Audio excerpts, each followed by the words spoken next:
রাতের অন্ধকারে গাজীপুরের শ্রীপুর রেল স্টেশনে ঘটে গেল এক ভয়াবহ দুর্ঘটনা, যা মুহূর্তের মধ্যে এলাকায় চাঞ্চল্য সৃষ্টি করেছে।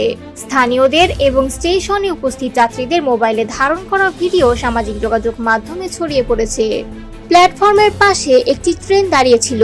ঠিক সেই সময় পাশের লাইনে একটি চলন্ত ট্রেন প্রবেশ করছিল। হঠাৎ একজন যাত্রী দৌড়ে চলন্ত ট্রেনের দিকে এগিয়ে যাওয়ার চেষ্টা করেন, কিন্তু দুর্ভাগ্যবশত তার পা পিছলে গিয়ে তিনি ট্রেনের সামনে পড়ে যান।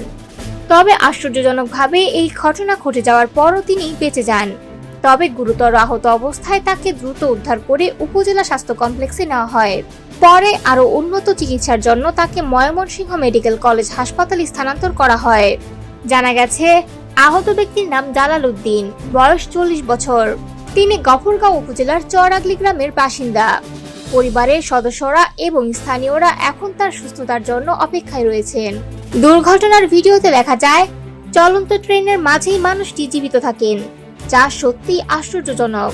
স্থানীয়রা বলছেন, এটি কেবল ভাগ্য এবং সময়মতো উদ্ধার কর্মীদের তৎপরতার ফলেই সম্ভব হয়েছে।